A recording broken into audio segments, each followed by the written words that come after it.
Coach Henry Hoof, please respond to this.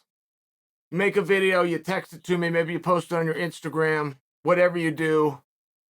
Please know that I will then make it public. Here's my question, and I got to have it from you. Got to have it from you directly. Volkanovski, from a kickboxing perspective, please,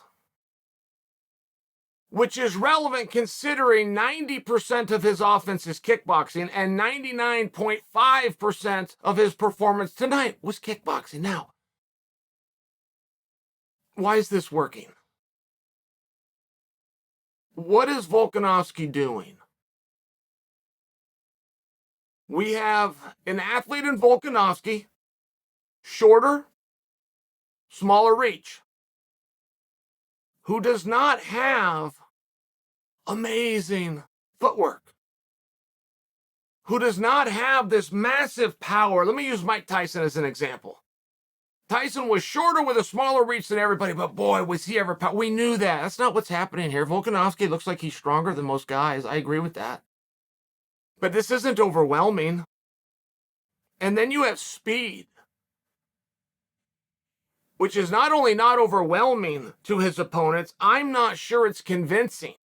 Meaning I'm not convinced, I don't have scientific data, I'm not convinced he's even the faster of the two. There is a lot of boxes that I could check in the column of his opponents.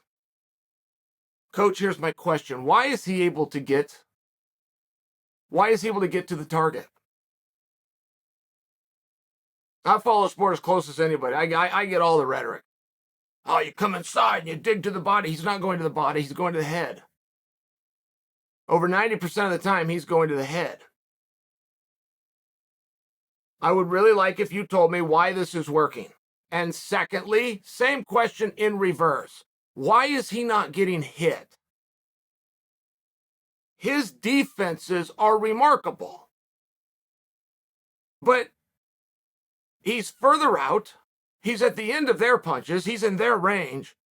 It is not incredible head movement, footwork. It's not. That's not what we're seeing. And the speed isn't vastly on his side. Why is this working? Guys, tonight's fight defied history. Now, you guys would think if a guy beats somebody in a hard war that he can get better and learn from it and come out and do it again. You think that. And your lying memories have told you that you've seen that, but you haven't.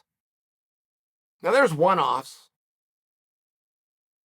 There's an exception to the rule that was just done, which is Kamaru Usman versus Colby Covington the first time. Was the hardest, dirtiest, closest fight I've ever seen.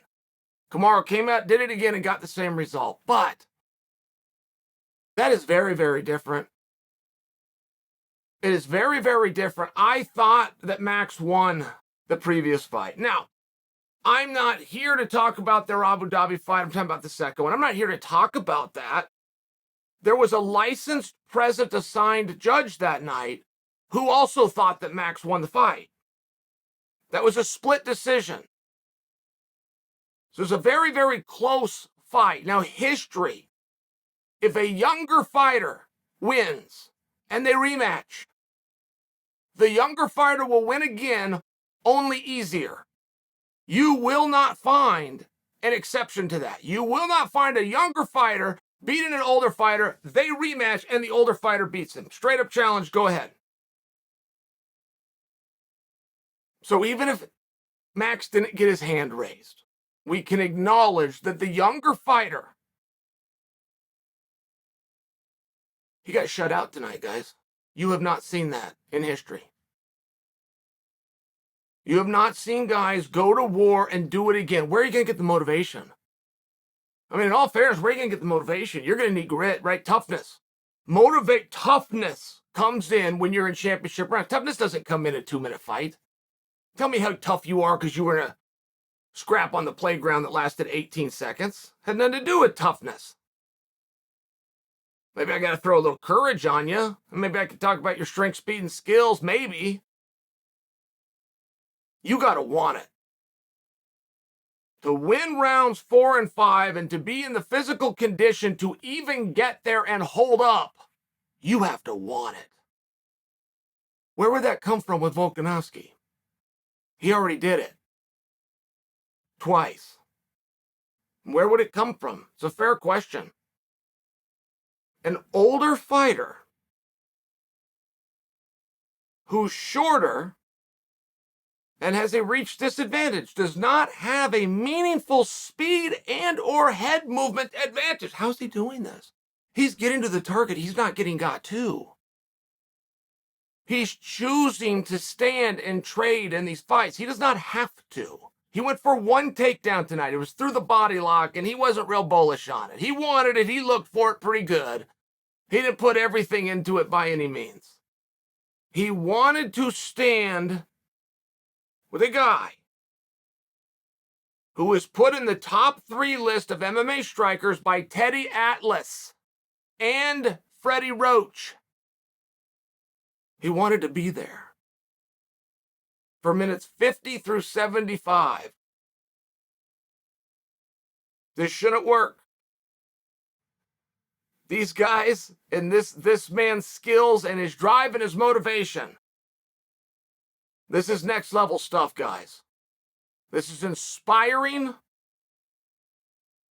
and it's impressive.